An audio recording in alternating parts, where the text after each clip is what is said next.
to get that tea. I don't blame you. So listen, in this video, I'm gonna be talking about how I got married at 21, how I had babies at 22, how I bought us a house at 23, and how we was damn separated. I was gonna say divorced, but we not divorced yet. How we got separated at 25. This is year 26, and I came out as a lesbian, bitch. It's so much. It's so much. It's so much. It's so much. I'm gonna start with the informational stuff first, which is how I built my credit and how I bought us a house, right? And then I get a backstory on how we met and then how we got to where we are right now. Okay, so I joined the military at 17. And I want to say joining the military was a big help on me getting my house, okay?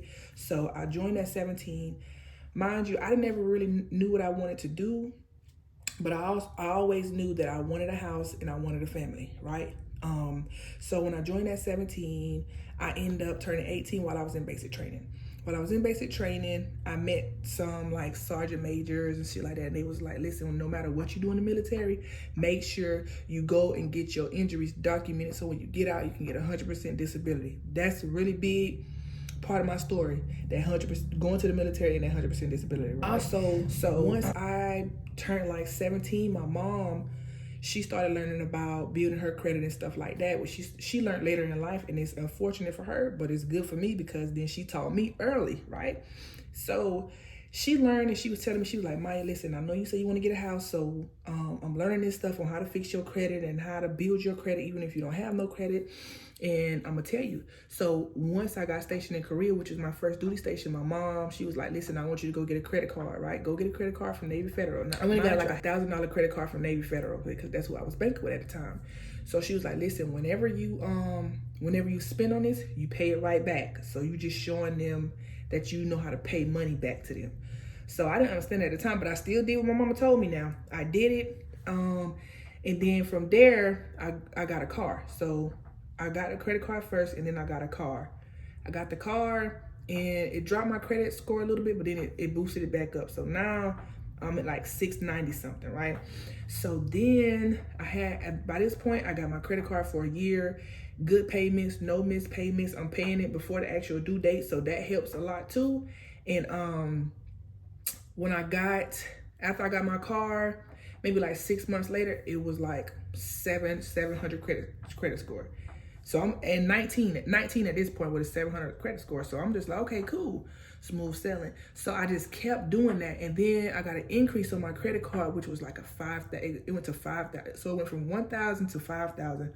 Once I got the increase, I just kept doing the same thing. So anytime I would spend on it, so like if I got gas or like groceries, I would get it with my credit card because I know that the military was paying me the 1st and the 15th. So once it paid me on the 1st, I would pay whatever I spent between the 15th and the 1st, I pay that, you know what I'm saying? And I wasn't living above my means because I'm real simple. Like, so I wasn't trying to afford all this designer and stuff like that because first of all, that's not even my style, baby. This come from the TikTok shop. You know what I'm saying? The whole outfit.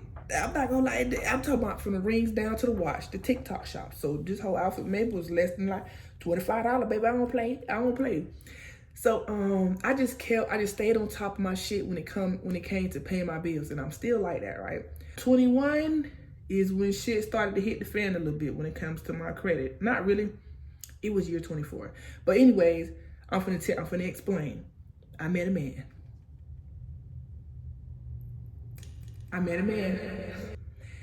And I used to hear older women say that a man will be your biggest downfall, okay? A man who has not established himself will be your biggest downfall. Your grandma, your auntie, and them ain't lying when they say that shit. Believe them when they say it. So now we can talk about how we met, right? And then I'm gonna tell y'all more on the house because I gotta tell you how we met so I can tell you how I got the house, right? So we met at a basketball game. Fast forward, we met in May, we got married in December. He did not know anything about credit, nothing whatsoever. So when he came to me, he had a whole bunch of hospital bills in his name and all of this. So I got on the phone with the credit bureaus. I don't know how to say that word. Don't worry about that, but I knew what to do. So I got on the phone with them and I asked for like payment plans, or I asked, can they like bump it down? Could they just take a settlement for it? And they said yes. So he had one that was like $3,000 and they let us pay like $500 and they erased it off his credit, right? It worked and it started to build his credit up, right? So, but it still wasn't where it needed to be for us to both, because we got married now, for us to both get a home in Virginia at the time. So I went to searching on Google And I was like, what states can you buy a home being married with just your name on it? And Georgia happened to be one of them. So I reached out to a realtor in Georgia, because I didn't know the process. I reached out to a realtor and I asked her like, hey, what do I need to do? I want to buy a home. This is my credit score. At the time, it was like 740 something, 747. And she was just like, can you afford it? I was like, yes, because at that time I had just had my baby and I was finna get out of the military. Actually, I'm skipping some parts, but I'm just trying to hurry up and get to the home buying process. I'll tell y'all that backstory in another video, okay? So, I said, yes, I'm finna get out of the military and I will have 100% disability. So she was like, okay, we can use that. So I had to go print out my papers showing that I would get this much amount for my disability, and then like that's basically what I get paid for the year. So she was like, okay, well, I'm also a loan officer too, so I can help you with that. So I looked up with that. Like I didn't have to go through United. It's like a military thing, but they said that they be scamming. So I don't know. Other people had good experience with that, but I went through a black realtor lady because, you know what I'm saying? Like I just felt more comfortable. I felt more understood. I felt like she wasn't going to, try to get me to buy something just so she could hurry up and get her commission. I just really trusted her. So I went through her. Mind you, I had some friends who got out before me and they also went through her. They bought a home here in Georgia. So I felt comfortable knowing that, okay, like they nice. They ain't gave me no bad reviews. So I'm gonna stick with her. So, she ran my numbers and then she said, are you married? I said, yes. So she had to run his numbers. He couldn't, she was like, no, we're just not going to run his numbers because his credit is not where it need to be, which I already knew it wasn't going to be because we had just got together and I was the one teaching him. He did not know this stuff. So he wasn't preparing years before like I was, because I already had set in stone, whether I was married or not, I was going to get me a home because that's all I ever wanted was my own home. Right. So, my bad, girl. My bad. I just be rambling. I just be going everywhere. So anyways, so she ran my numbers and I got approved. I got pre-approved. So you got to go through a pre-approval process. So she got me pre-approved. And then she was like, girl, she was like, your credit is immaculate to be 20. She said 23. She was like, yes. She was like, you can get what you want. Like, what do you want? So I said, I don't know. I need to check it. I need to talk to my husband and then I'm gonna get back with you. So I took a day. I talked to him about it. And this is the part, like, I don't regret nothing about the process or the home buying, nothing, but I do. I kind of do. I kind of regret not getting what I wanted because I worked hard for that. And I know it sounds selfish, but it sounds selfish to think like that, but I didn't do that. You know what I'm saying? I know I wanted to, but at the same time, I'm like, you're married now. You are one. Like, y'all came together as one. So his input does matter. Had I known we was going to separate 2 years after I got the goddamn house, I would have got what I wanted because this is a 5-bedroom, 4-bathroom house. I don't need 5 bedrooms and 4 bathrooms. It's just me and my 2 kids, right? And when I had a vision of a home, it was a 1-story home. You know what I'm saying? And maybe 4 bedrooms, like 2 baths, 3 baths. You know what I'm saying? Something like that. But me and him had talked about having a big family, and he wanted something bigger. He wanted something bigger, because he's that type of guy. Ain't nothing wrong with that. There's nothing wrong with being, hey, you feel me? This is not a channel to bash him at all, because we cool, but we just wanted different things. And I met him kind of in the middle, but my middle was short. You know what I'm saying? His middle was like this long, and then mine was like right there. So we was looking at houses, and I sent him some. He was like, no, I don't like that. And I really like those houses. They were smaller houses. I really like those houses. But hey, it doesn't matter because I was not making a decision for the both of us. I wanted to be inclusive. So, and I also wanted him to, I didn't want him to feel no type of way because I was the one buying the house. It was me who did everything. It was me who built, it was me. And I didn't want him to feel left out or like less of a man because mind you, we 23, so he's still young-minded. And I didn't, the power dynamic. I just didn't want, So, what happened? So we ended up settling on this house. Initially, I liked the house, but I did not love it. Like when I was looking at the pictures, I did not love this home, but I'm like, okay, it's a good Like, it's okay. It's good. Like, it's better than where I come from, baby. It's better than where we both come from. I got it. Oh, I told the realtor, I was like, yes. So the process happened super quick. She put me under contract with the sellers. They happen to be military as well, so it went super quick because I went through the VA loan. I got a VA loan to get this house. And I didn't have to put, no, they put $10,000 down. I didn't have to put nothing down, and my interest rate was like 3.2%. If that, I think maybe lower. It was a really, really low interest rate. And we moved in, we bought the house within a month, so it was really quick. When I got in this house, y'all, I'm looking around the house, I'm like, what did I do?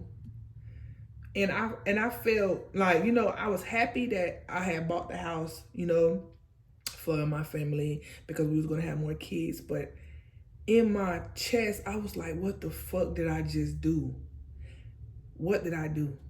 And I don't know where that, like, I don't, like, now I understand what that feeling was. It was your intuition. It was your intuition. And nah, the house is very affordable, you know what I'm saying?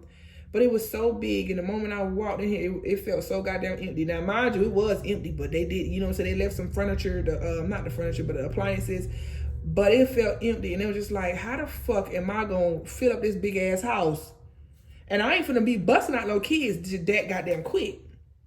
So I feel like buying this big of a house was an impulsive decision, and also a decision to make him happy.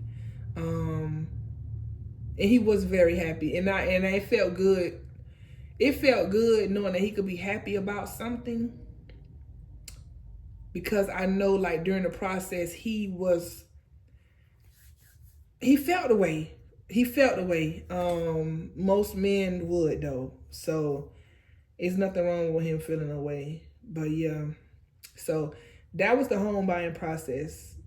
And then we was in here for a few months, and I got pregnant again. Now, mind you, I had cut my hair off. The depression hit me so bad once I got in this goddamn house. I cut my hair off. Like, I was bald head scallywag. Like, I cut it all off. I had got super, super big. And then I had built the gym in my garage, because we don't use the garage because our cars was too big to get through the little door. So I built the gym. Now, I spent like maybe $4,000 building that gym. Built the gym, started working out in it, and I got my sex drive back. Once that happened, I literally got pregnant as soon as I got my sex drive back, and I immediately lost it once I got pregnant. And I got super, super depressed during my pregnancy. I could not stop throwing up. I did not like the smell of him. I did not like the smell of my oldest daughter. It was just really bad. Like, I was going through it so bad. And I was I be trying to remember certain parts of that pregnancy of, like, me bonding with my daughter, because I was out of the military at this point, because I'm a 100% disabled veteran. So he was going to work, and it was just me and my daughter here. And I can't remember some of those days. I cannot remember some of those days, and I believe it was because I was so fucking depressed, and I was just waiting on the day to pass. And when I be thinking about that, I'm like, damn, like. And I would tell him how much I was struggling. Like, I'm struggling so bad. Like, so bad. Girl, hell the fuck up now. We ain't finna be doing no crying. Girl, we ain't finna be doing no crying now. Hold on. Are we? No, we not, for real. We not finna do no crying. Hold on. Yeah, nah. But yeah, I would tell him, like, I'm struggling so bad, and I believe he thought it was because I just, like, didn't want to be in the house, which I didn't, but it was so much deeper than that. Like, it was some shit that I could not even control. Like, I could not control my emotions.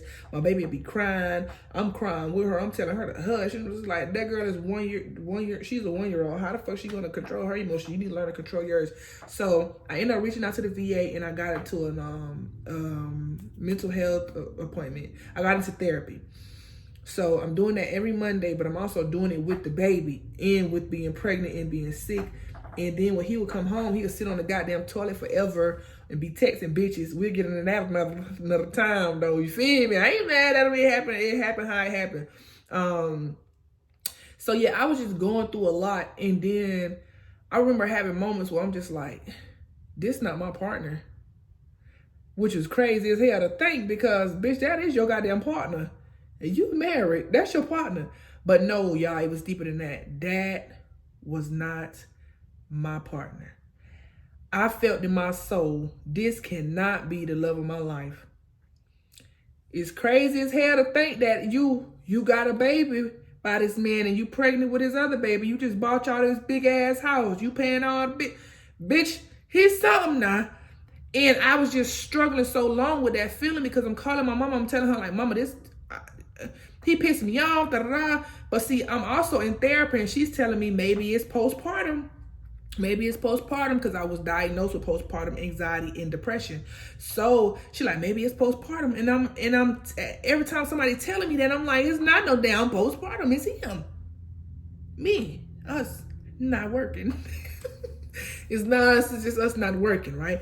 And it would become a point where like, I would have to, and this, yeah, he is a good guy. We just wasn't meant to be. I want to say that, right? It would come to a point where we doing it, we getting down to it, girl. And I'll be thinking of a man, not a man. I'll be thinking of a woman. I would be thinking of a woman. I'll be closing my eyes and picturing some titties. And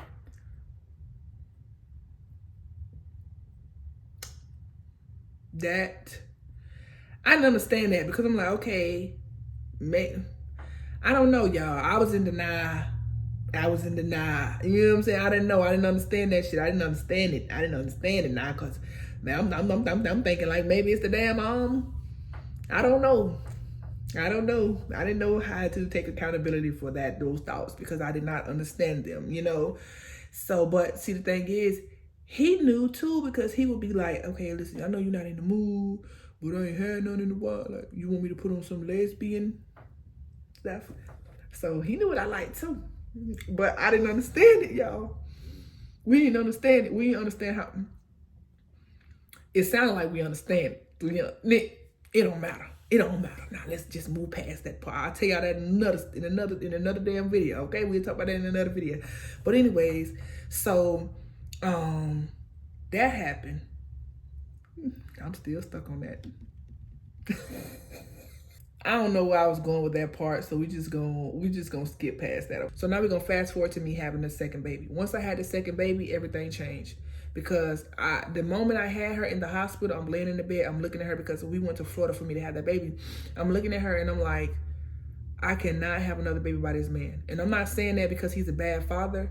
I'm saying that because I was starting to realize some things about myself and about him that let me know that we did not need to have any more kids at the time. We was arguing so bad, like we would argue so bad, like not in front of my daughter, but while she's around. You know what I'm saying? And when she come right in front of us, we just won't say nothing, but kids feel energy, you know? And she's a daddy's girl.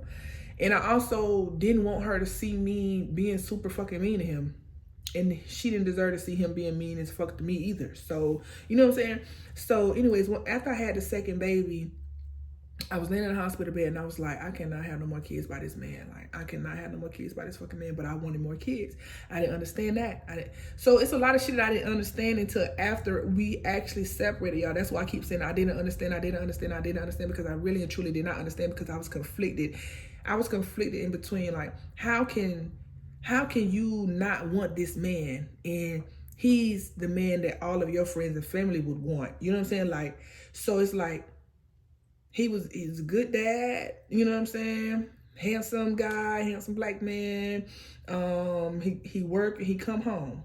You know what I'm saying? That's what it looked like on paper. But what they weren't remembering, what they didn't know, that the motherfucker was coming home, that the motherfucker was working. And he was talking to them bitches at the job. And he was coming home. And he was talking to them bitches when he went to the bathroom on the toilet. I didn't know it either. I'm not mad with him. I forgive him. I wholeheartedly forgive him for that shit. Like, because I genuinely didn't give a fuck.